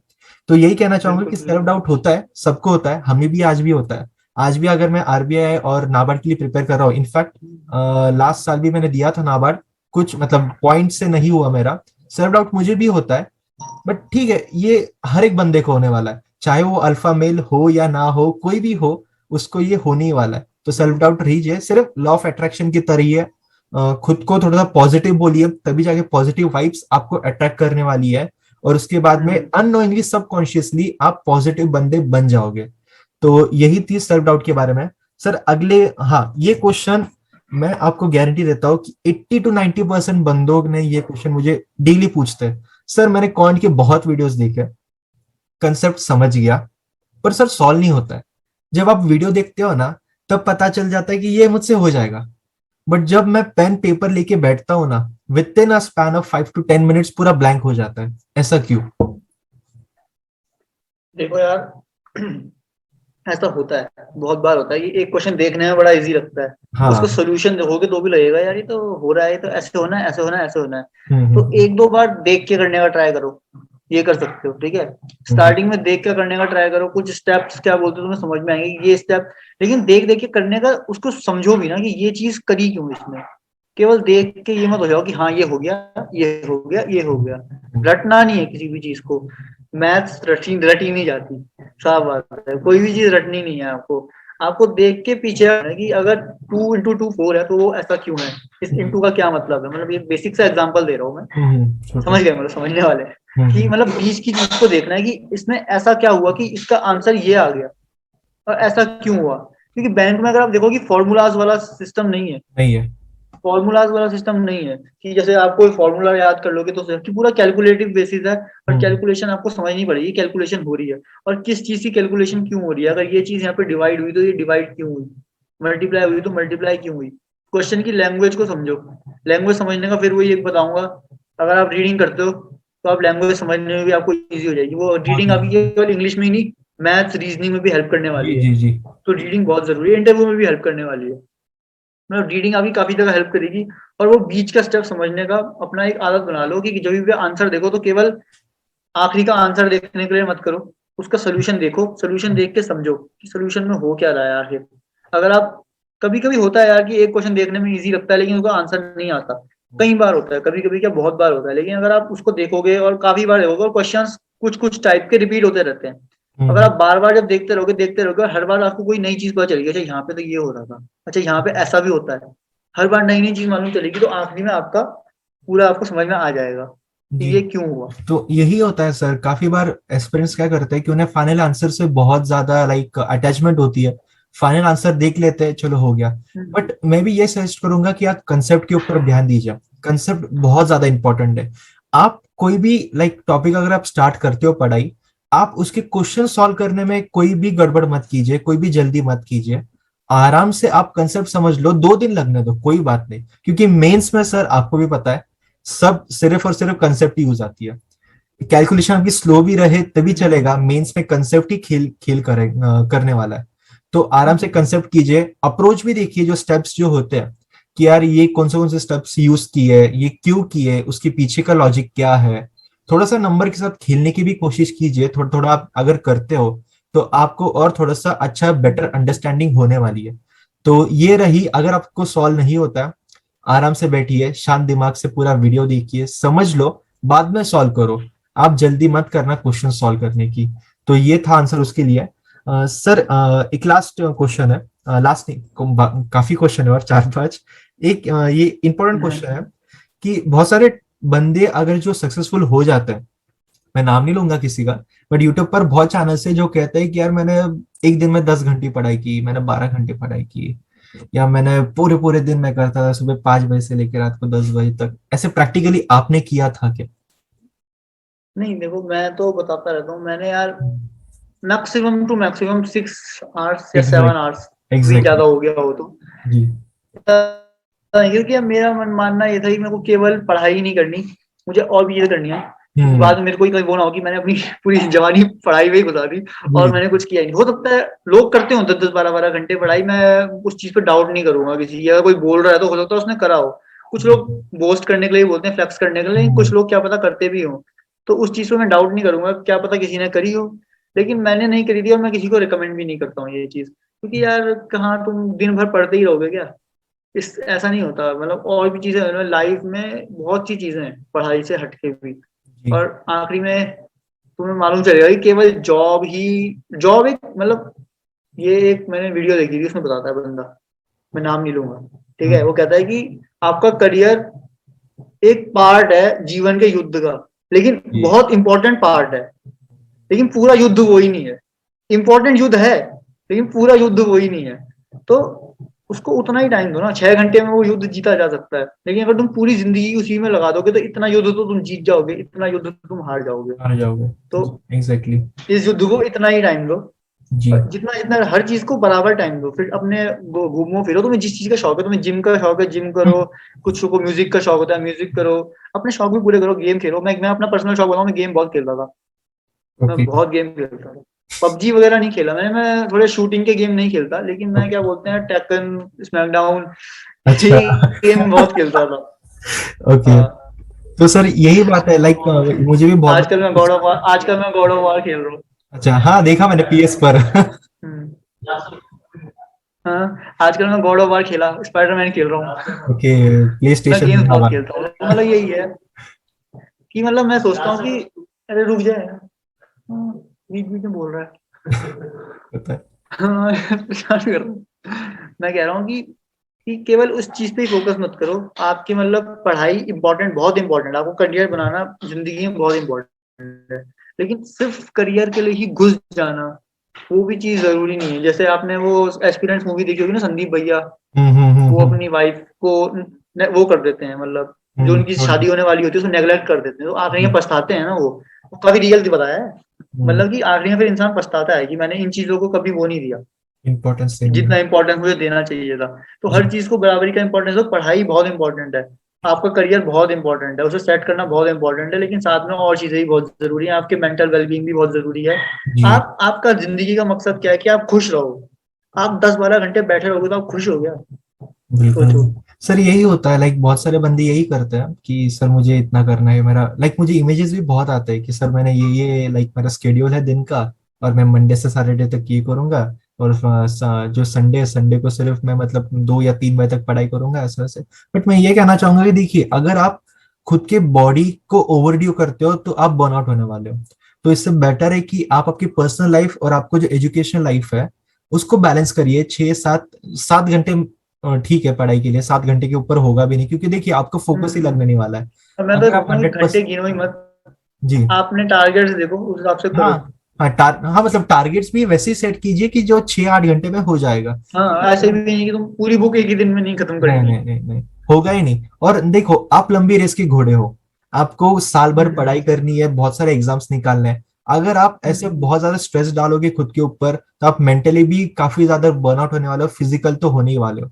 तो आप एक्सरसाइज कर सकते हो, इवनिंग वॉक कर सकते हो, कुछ भी कर सकते हो, थोड़ा सा डिस्ट्रैक्शन भी रखिए। बट डिस्ट्रैक्शन को आपको लिमिट में रखना है, जिससे आपको डेली फ्रेश भी लगे, थोड़ा सा सेटिस्फाइड भी हो, और थोड़ा सा मन हल्का भी रहे। तो एक बैलेंस मेंटेन कीजिए, तभी ही जाके आपके बहुत सारे एग्जाम्स निकल जाएंगे आराम से। सर नेक्स्ट क्वेश्चन की बात करते हैं। हाँ, मुझे बैंकिंग के साथ में अगर एसएससी प्रिपेयर करनी है, या एमबीए की कैट प्रिपेयर करनी है, या कोई और एग्जाम प्रिपेयर करनी है, तो ये कोई वाइज डिसीजन है कि 2 से 3 अलग अलग एग्जाम्स को मैं साथ में प्रिपेयर करूं? यार मैं इस बारे में सोचता हूँ कि बहुत अच्छा डिसीजन है वैसे, अगर कोई करता है तो, क्योंकि मैं ओके। ये सोचता हूँ कि मतलब आपको बस थोड़ी और ज्यादा मेहनत करनी पड़ेगी दूसरों से, लेकिन आपको अपॉर्चुनिटीज और ज्यादा मिल जाएंगी। बैंकिंग में आपको पहले ही बहुत अपॉर्चुनिटीज हैं, लेकिन आपकी और ज्यादा अपॉर्चुनिटीज हो जाएंगी। ठीक है, तो अगर आप कर सकते हो, आपको लगता है कि यार आप ओवर एक्सर्ट कर रहे हो खुद को, तब तो मत करो। लेकिन अगर आपको लगता है कि आप कर सकते हो, तो बिल्कुल करो यार। मतलब मेरे साथ के काफी बंदे हैं, वो एसएससी बैंकिंग की प्रिपरेशन साथ में कर रहे हैं। ओके। और ये है कि अगर आपको ये है कि जल्दी से जल्दी जॉब चाहिए, तब तो केवल बैंकिंग पे ही फोकस करो कि मेरे को जल्दी जॉब कर चाहिए। लेकिन अगर आपको ऐसा लगता है कि आप पे 3-4 साल हैं, 2-3 साल हैं, हाँ। तो हर चीज की प्रिपेयर करो, बेसिक अपना स्ट्रॉन्ग करो। आप पे मतलब कंप्लीटली सब्जेक्टिव है ये चीज, पर्सन टू पर्सन डिपेंड करता है। किसी को चाहिए होता है कि मेरे को 6 महीने के अंदर जॉब चाहिए, हालांकि 6 महीने में जॉब लगना बहुत मुश्किल है। बहुत जो मुश्किल है। लोग बोलते भी है ना कि उन्होंने फर्स्ट अटेम्प्ट में क्लियर 6 महीने में क्लियर करा, वो भी मतलब उनको इसलिए होता है कि उनका बेस पहले से बहुत स्ट्रांग होता है। जी, और वो लाखों पहले में से ही होता है। बहुत बहुत अबव लेवल के स्टूडेंट होते हैं, उनका बेस बहुत तगड़ा होता है, या फिर वो पहले से किसी और एग्जाम की तैयारी कर रहे थे, बैंक में फर्स्ट बार में क्लियर हो जाता है। हाँ। लेकिन अगर आपको ऐसे बंदे हो कि आपको जल्दी जल्दी जॉब चाहिए, तो मैं आपको कहूंगा केवल बैंकिंग पे फोकस करो।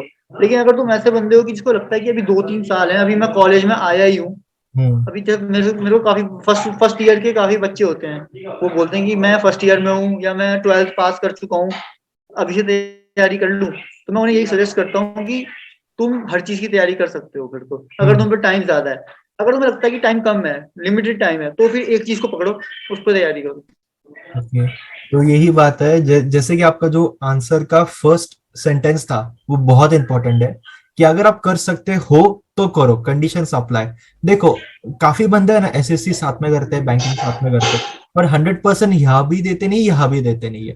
तो एट द लास्ट उनको दोनों के दोनों रिजल्ट्स नहीं मिलते। अब आप क्या कीजिएगा, आप प्रायोरिटी रखिए कि मुझे अगर शॉर्ट टर्म में जॉब चाहिए तो आप बैंकिंग को 100% दीजिए, उसके बाद में जो स्पेयर टाइम बचेगा उसमें आप एसएससी कर लो। नहीं तो पता चलेगा कि ठीक से ये भी नहीं किया, ठीक से ये भी नहीं हो पाया, और फिर एट द एंड आपका पूरा साल वेस्ट हो गया। तो आप कर सकते हो डेफिनेटली, बट आप मतलब आपके अंदर उतनी कैपेबिलिटी भी होनी चाहिए और उतनी कैपेसिटी भी होनी चाहिए। तो ध्यान रखिए, और अगर आपसे हो सकता है आप डेफिनेटली कीजिए, बहुत अच्छा डिसीजन हो सकता है आपके लिए। Sir next. अब बोलिए जी। सर। सर एक क्वेश्चन है, मॉक्स के बारे में अगर बात करते हैं, लाइक ये थर्ड सेकंड या थर्ड लास्ट क्वेश्चन होगा, मॉक्स की अगर बात करते हैं, मॉक्स एक तो प्रीलिम्स की फुल लेंथ देनी चाहिए या प्रीलिम्स की सेक्शन वाइज देनी चाहिए, मेंस की फुल लेंथ देनी चाहिए या मेंस की सेक्शन वाइज देनी चाहिए, आप क्या रिकमेंड करोगे? देखो मैं क्या करता था, प्रीलिम्स से, मैं प्रीलिम्स की बात करूँ, जो मेरा प्रीलिम्स से पहले के प्रिपरेशन फेज की बात कर रहा हूँ। ठीक है, हम्म। प्रीलिम्स से पहले के प्रिपरेशन फेज में मैं क्या करता था, रोज एक प्रीलिम्स का मॉक्स देता था। ठीक है, हम्म। और संडे के दिन छुट्टी होती थी हर चीज की, तो उस दिन मैं एक मेंस का मॉक देता था। ओके। हफ्ते में एक बार मेंस का मॉक, और रोज प्रीलिम्स का मॉक, और मैं फुल लेंथ मॉक देता था। मैंने कभी मतलब सेक्शनली नहीं किया। कर किसी को वो हेल्प करते हैं, लेकिन मैंने कभी किया ही नहीं वो ट्राई, तो मैं उस चीज को फिर रिकमेंड नहीं करता हूँ जो मैंने ट्राई नहीं किया।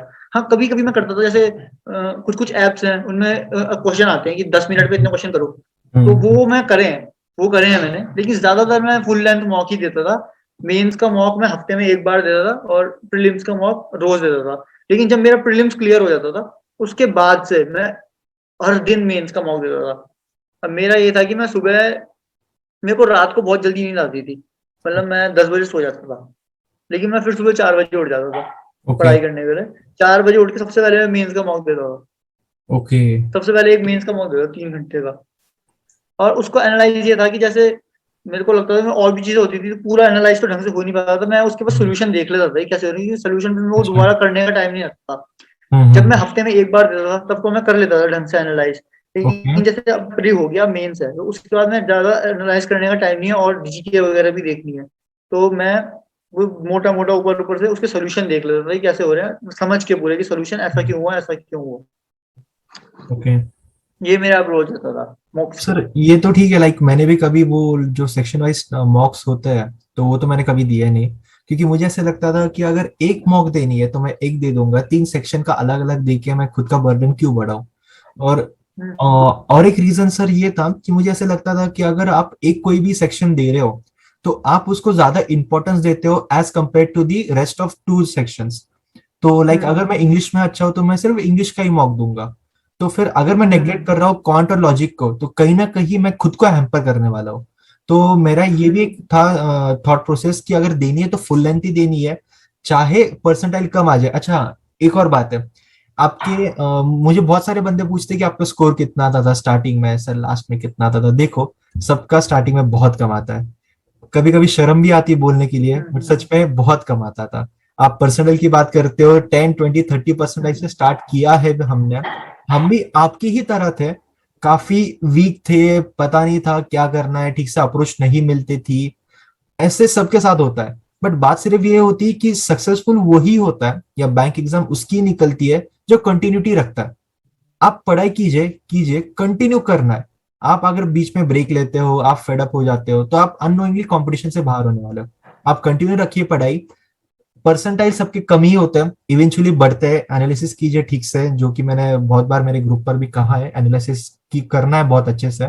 तो एनालिसिस कीजिए और मॉक फुल लेंथ देने की ही कोशिश कीजिए। अगर मल्टीपल टाइम्स आपने मॉक दिया है और एक ही सेक्शन ऐसे पर्टिकुलर है जो बहुत ज्यादा वीक है या उसमें स्कोर नहीं आता है, तो उसको आप टारगेट कर सकते हो। बट वो भी सेक्शन मॉक्स आप 4 5 दीजिए, उसके बाद में स्विच करना है फुल लेंथ पर ही, क्योंकि फुल लेंथ को इग्नोर नहीं करना है। तो यही मैं कहना चाहूंगा। इसके अलावा सर, एक बहुत कॉमन क्वेश्चन है, भी सबको पता है, बट हर बार ये क्वेश्चन सुनने के लिए सबको बहुत ज्यादा पसंद आता है। सर आपकी सैलरी कितनी है? इसकी वीडियो मैंने बनाई है। जी सैलरी जी इस समय अगर मैं बताऊं तो इन हैंड 53 54 के करीब आती है, उसके ओके। ऊपर से अलाउंसेस अलग है। जी जी जी, ये है एग्जैक्टली। तो 55 एक रफ आइडिया पकड़ लेते हैं SBI PO as well as IBPS PO को। 55 समझ लो। जी जी 55 और अलाउंसेस थोड़े और, तो मतलब कुल मिला के लगा लो 60 प्लस हो जाती है एसबीआई पीओ की सैलरी। जी। लेकिन मेरे को अभी 1 साल हो भी चुका है, तो हो सकता है मेरा थोड़ा ईयरली इंक्रीमेंट भी लगाओ, जो न्यूली इंक्रीमेंट ज्वाइन हुआ उसका थोड़ी कम भी हो, तो फिर भी लगा लो 60 तक तो हो ही जाएगा। 60 इंक्रीमेंट तक हो आई ही थिंक जाएगा। 1200 या 1300 का कुछ तो होता है। तो आप वो बेसिक में हाँ से मतलब माइनस, हाँ बट एक ध्यान भी नहीं है ऊपर मुझे ऊपर का तो। पकड़ लीजिए, 55 आ जाता है। हाँ, प्लस आपका लीज देखता कौन है कमीशन कि का भी आ बेसिक कितना जाता है। है, हम तो सीधा लास्ट वाला देखते हैं, ये है। जी एग्जैक्टली एग्जैक्टली, सबका वही होता है। लाइक ये मैंने भी लास्ट का ही देखा होता है, बट मेरी ज्वाइनिंग पेंडिंग है, इसलिए मैंने पूरा पूरा इकोनॉमिक्स करके अच्छा, आपकी रखा है। ज्वाइनिंग पेंडिंग है अभी? जी सर, 13 से पंच खुला आपकी को है। ज्वाइनिंग कब है? 13 को डेट है। आ गई? जी। 30th को? नहीं, इसी 13, मंथ? 13 सितंबर। हाँ, सितंबर। जी। चलो यार, कॉन्ग्रेचुलेशन आपको थैंक भी। You so much sir.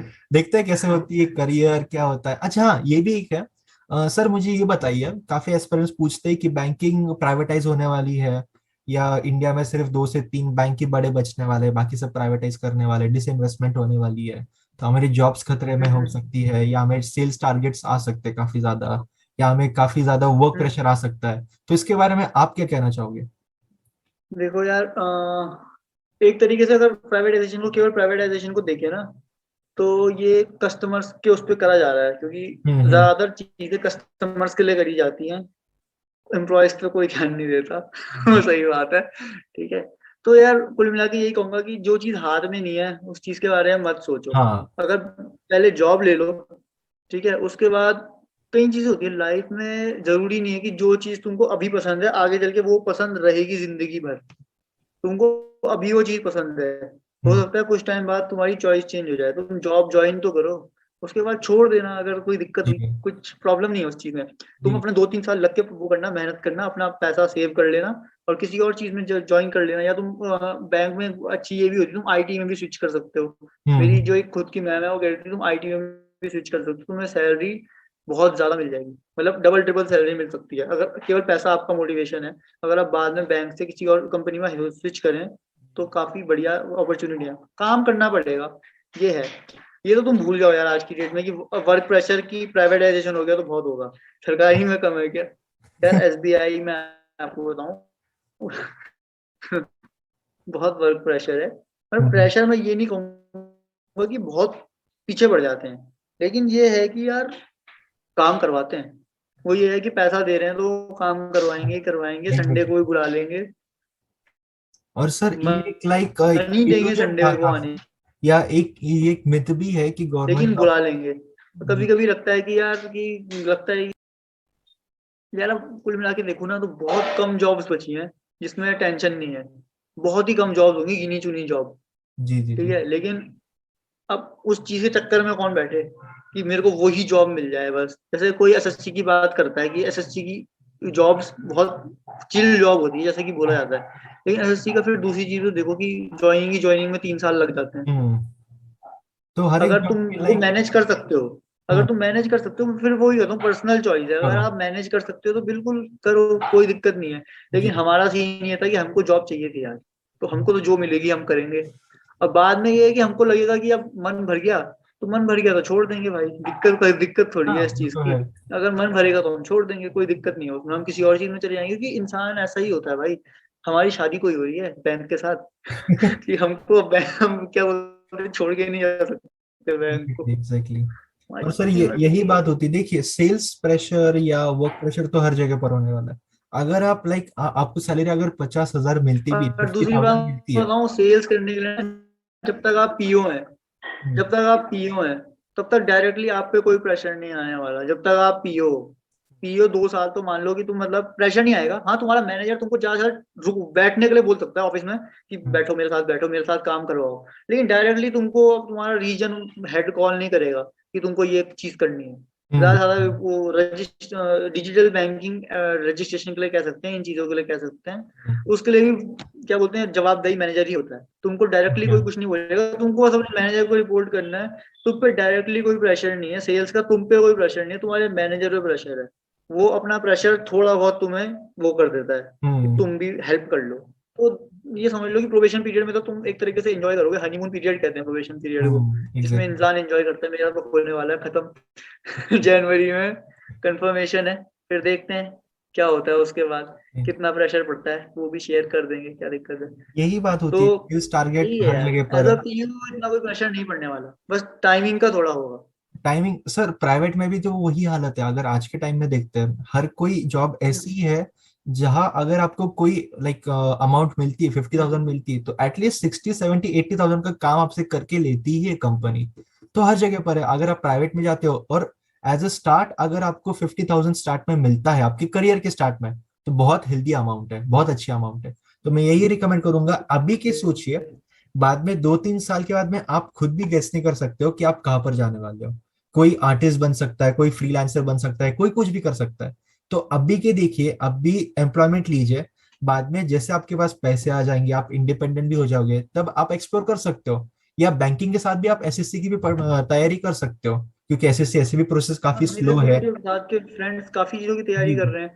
एक पर्सन था मेरा, उसका एसएससी का उसमें foreign ministry ministry of external affairs में हो गया, तो जी उसने जी, एसबीआई पीओ ड्रॉप छोड़ करके दिया। उसमें चला गया। जी जी। लेकिन वो एग्जाम उसने 2018 में दिया था और 2021 में उसकी ज्वाइनिंग आई है। तो ठीक अगर है। वो तब तक बैठता, अभी तक उसने 2 साल में काफी अमाउंट अच्छा इकट्ठा कर लिया ना, अपने बैंक अकाउंट को एग्जैक्टली। काफी भर लिया उसने। जी। तो वो एक तरीके से आपका प्रॉफिट ही है कुछ भी करके। तो फिर यही कि आप पहले खुद का मतलब शॉर्ट टर्म का सोचिए, एम्प्लॉयमेंट ले लीजिए, बाद में आगे का आगे देखा जाएगा। प्राइवेटाइजेशन से ज्यादा कुछ फर्क नहीं पड़ने वाला है। डे टू डे बैंक की वर्किंग में तो कुछ ज्यादा फर्क नहीं पड़ेगा। थोड़े से ट्विक्स वगैरह होते हैं, बट तभी की तभी देखी जाएगी। पहले आप एम्प्लॉयमेंट तो ले लीजिए, तो यही मैं सबको कहूंगा।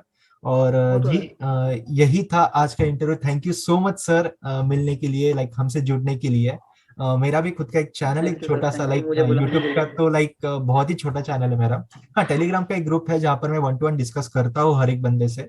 काफी डिफिकल्ट होता है to be on very honest, सबको आंसर देना। टेलीग्राम में आया था, लेकिन मैं आया hmm, Demon Slayer movie download करने के लिए था।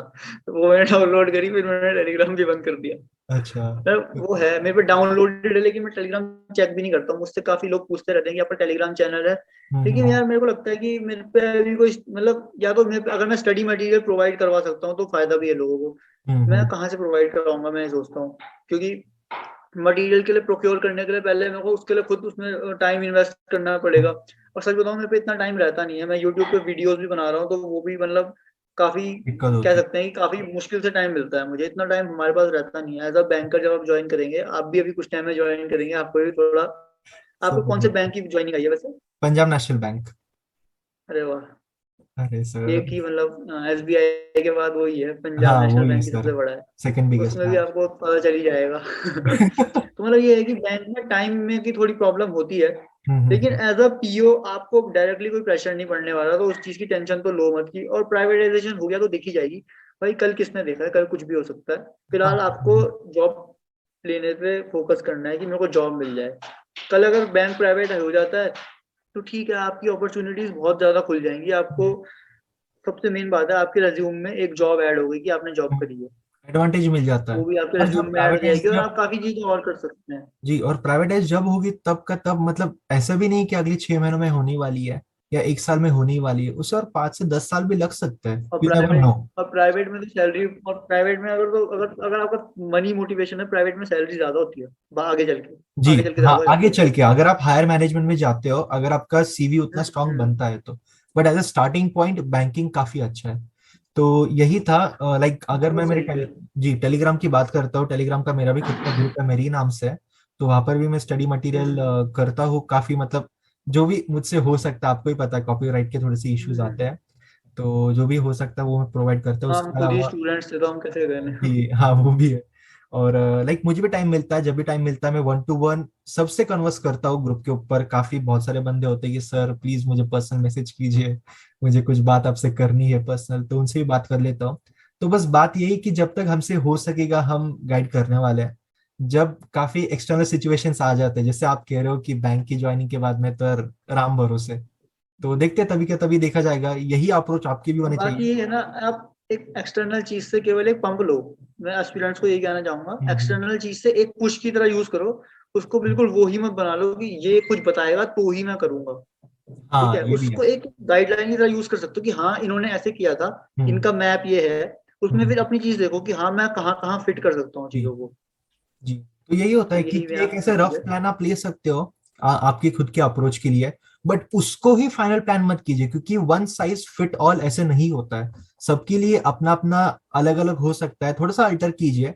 और जो आपको कंफर्टेबल लगता है, जैसे फॉर एग्जांपल मेरी बात करती है, मेरी इंग्लिश पहले से सुपर स्ट्रांग थी, बहुत ज्यादा स्ट्रांग थी। मतलब जो मैं आपको कहना चाहूंगा कि जो मेरा पहला अटेम्प्ट था 2019 में आईबीपीएस पीओ का, तब मेरे जो जीएमए मार्क्स थे वो कुछ तो आई थिंक 0.25 या 0.5 से मेरा कट ऑफ क्लियर हुआ था सिर्फ। और मेरे तभी भी इंग्लिश में 50 थे ऑलमोस्ट कुछ तो बस उसी के दम हम्म। पर मेरी मेंस निकली थी और 5 या 6 मार्क्स की लीड थी। तो उसके बाद में मुझे ये रियलाइज हुआ कि सबका एक स्ट्रॉन्ग सेक्शन होता है, और सबके एक ना एक सेक्शन ऐसे जो होता है जिसमें वो सुपर वीक होता है। तो आप वीक जो सेक्शन हो उसके ऊपर काम कीजिए। बाद में मैंने कॉन्ट के ऊपर काम किया, रीजनिंग के ऊपर काम किया, जीए पूरा रट लिया था। लिटरली आपको ही पता है पूरा रटना ही होता है, पूरा बाय हार्ट रट लो। उसके बाद में जब मैंने एग्जाम दी आराम से निकल ली। तो आप आपके नेगेटिव्स के ऊपर फोकस कीजिए, आपकी डेफिनेटली एग्जाम निकलेगी। और सेल्फ डाउट नहीं करना है कि मेरी, जैसे अभी आरआरबी का प्रीलिम्स का रिजल्ट आया, बहुत ही लाइक सरप्राइजिंग रिजल्ट था। जो बंदे पिछले बार इंटरव्यू या मेंस के लिए थे एलिजिबल, उनका इस साल प्री भी नहीं निकला। तो ऐसे होता है। देखिए ये कॉम्पिटेटिव एग्जाम है, ऐसा होने ही वाला है, अप्स एंड डाउन आने ही वाले। आप आपकी पढ़ाई कंटिन्यू रखिए। फेलियर्स बहुत आने वाले, सिद्धार्थ सर के भी बहुत फेलियर्स आए, मेरे उनसे बहुत ज्यादा फेलियर्स आए, सबके आते हैं। बट एट द लास्ट जो भी एक लाइक आपकी पहचान होती है, जैसे सिद्धार्थ सर की एसबीआई पीओ है, मेरी मैं फिलहाल पंजाब नेशनल बैंक में पीओ हूँ, तो मेरे फेलियर्स कोई लाइक गिनने नहीं वाला है, बट मेरी सक्सेस गिनने वाला है। अगर मेरी कैट से मेरे आईएम भी क्लियर होता है तो सब यही पूछेंगे कि यार तेरा आईएम हो गया था। फेलियर्स कोई नहीं पूछने वाला है। सो इट्स बेटर कि आप पढ़ाई कंटिन्यू रखिए। वन डे और दी अदर आप खुद मुझे बोलने वाले हो, या आप खुद सिद्धार्थ सर को मैसेज करोगे कि सर मेरा आईबीपीएस पीओ हो चुका है, सर मेरा एसबीआई पीओ हो चुका है। और पढ़ाई कंटिन्यू रखिए। अगर आपको टेलीग्राम पर मुझसे बात करनी है तो मैं नीचे लिंक दे दूंगा, आप लिंक से आ जाइए। मैं ट्राई करूंगा कि मैं आपको मैसेज करूं पर्सनली या आपसे बात करूं। काफी सारे डाउट्स मैंने क्लियर भी किए हैं। अगर कुछ भी डाउट होता है आप डेफिनेटली टेलीग्राम पर आइए, मुझसे बात कीजिए। और मैं ट्राई करूंगा कि मैं आपकी सबके सब सॉल्यूशंस आपको दे सकूं। Thank you so much Siddharth sir, आने के लिए, जो भी एस्पिरेंट्स है सबको हेल्प करने के लिए। थैंक बहुत यू। ही ज्यादा बिजी स्केड्यूल था आपका, बट आपने एट लास्ट कुछ तो करके आपने टाइम निकाला। Thank you so much for that. और कोई मैं बात नहीं, जी थैंक जी, यू थैंक यू। और यही चाहूंगा कि अगर यहाँ से भी आगे अगर कुछ कोलैबोरेशन होता है तो आप उसके लिए हम्म। डेफिनेटली आइए मेरे चैनल पर, या बिल्कुल जहीं बिल्कुल जहाँ पर भी। अगर एस्पिरेंट्स को मदद चाहिए तो आप डेफिनेटली उनके लिए अवेलेबल बिल्कुल रहने ब्रो, की बिल्कुल। कोशिश कीजिए। क्योंकि मैं तो अभी लाइक ज्वाइनिंग नहीं हुई है इसलिए मैं कर सकता हूँ ये। ज्वाइनिंग के बाद में तो मुझे पता नहीं क्या होने वाला है। तो मतलब वीडियो बनाने का मतलब ये होगा कि हफ्ते में 2 तो बना ही लोगे। मतलब रोज तुम कहोगे यार, क्योंकि कुछ टाइम बाद अक्सर टॉपिक भी थोड़े हो जाते हैं खत्म। हाँ अब हाँ, एक ही खत्म हो टॉपिक पे जाते कितनी हैं। बार वीडियो बनानी। जी लोग जी। मेरे से कहते हैं सैलरी स्लिप की वीडियो बनाओ, मैं कितनी बार बनाऊं? कितनी बार अरे हर बताऊं? महीने तो सैलरी की वीडियो इस महीने ये सैलरी है, ये इस महीने ऐसे नहीं जी होता। जी जी जी जी, तो एग्जैक्टली। यही है, एक टाइम पर टॉपिक थोड़े सैचुरेटेड हो जाते हैं, लाइव पे बात कर सकते हैं, काफी चीजें होती हैं। जी। तो तो ठीक है सर, तो थैंक यू फिलहाल वेरी तो मच। यही है मेरा, कि मैं अभी जैसे ज्वाइनिंग आने वाला है मेरा, तो ज्वाइनिंग का व्लॉग तो आने ही वाला है। तो ऐसे ही दो तीन आने वाले व्लॉग्स जो बैंकिंग की लाइफ होती है। तो अगर कोई न्यू है इस चैनल पर, डेफिनेटली सब्सक्राइब कीजिए, और अच्छा कंटेंट आपको मिलेगा, ये सिद्धार्थ सर की गारंटी। और बिल्कुल बिल्कुल बिल्कुल, सब्सक्राइब करो। जी, चलो thank you so much sir. और सर मैं रिकॉर्डिंग स्टॉप कर देता हूँ। Thank you so much for joining me sir. Okay bro, bye.